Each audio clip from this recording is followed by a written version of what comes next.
अस्सलामुअलैकुम। इस्तकबाल है आपका हमारे चैनल पर। अक्सर हम अपनी रोज़मर्रा की ज़िंदगी में इस तरह के जुमले बोलते रहते हैं, जैसे मैं घर जा रहा था, क्या मैं घर जा रहा था, वो कुछ लिख रहा था, क्या वो कुछ लिख रहा था।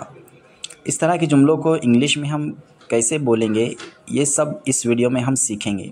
तो चलिए शुरू करते हैं। मैं घर जा रहा था।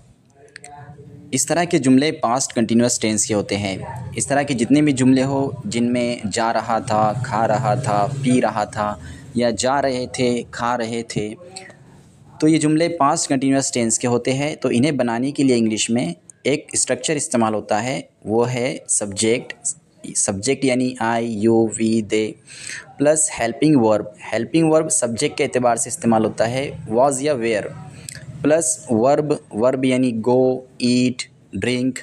तो इनके आगे में आईएनजी लगाना होता है, plus ING plus other words. तो चलिए मिसालों के ज़रिए से और अच्छे से समझते हैं। मैं घर जा रहा था, तो इसे हम इंग्लिश में कहेंगे स्ट्रक्चर के मुताबिक I was going to home. I यानी मैं, वॉज़ यानी था, गोइंग यानी जाना, होम यानी घर। I was going to home, मैं घर जा रहा था। तो अगर इसी जुमले को हमें सवालिया अंदाज़ में कहना हो, जैसे क्या मैं घर जा रहा था, तो इसका इंग्लिश सेंटेंस का स्ट्रक्चर थोड़ा सा अलग होगा। जैसे हेल्पिंग वर्ब पहले आएगा, plus subject plus verb plus ING plus other words. तो चलिए समझते हैं मिसालों के ज़रिए से। क्या मैं घर जा रहा था, तो इसे हम इंग्लिश में कहेंगे was I going to home. Was I going यानी क्या मैं जा रहा था, टू होम यानी घर, क्या मैं घर जा रहा था, was I going to home. वो कुछ लिख रहा था, तो इसे हम इंग्लिश में कहेंगे सब्जेक्ट स्ट्रक्चर के मुताबिक ही वाज राइटिंग समथिंग। ही यानी वो, वाज यानी था, राइटिंग यानी लिखना और समथिंग यानी कुछ। ही वाज राइटिंग समथिंग, वो कुछ लिख रहा था।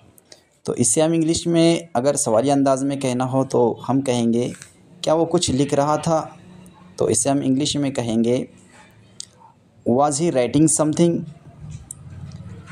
तुम कुछ बोल रहे थे, तो इसे हम इंग्लिश में कहेंगे you are telling something. You are telling something, क्या तुम कुछ बोल रहे थे, तो इसे हम इंग्लिश में कहेंगे were you telling something. Were you telling something. हम सो रहे थे, तो इसे हम इंग्लिश में कहेंगे we were sleeping. We were sleeping, क्या हम सो रहे थे, तो इसे हम इंग्लिश में कहेंगे were we sleeping. Were we sleeping, क्या हम सो रहे थे। दोस्तों वीडियो अच्छी लगी तो वीडियो को लाइक करें, चैनल को सब्सक्राइब करें और इसे अपने दोस्तों में भी शेयर करें। मिलते हैं अगले वीडियो में अगले टॉपिक के साथ।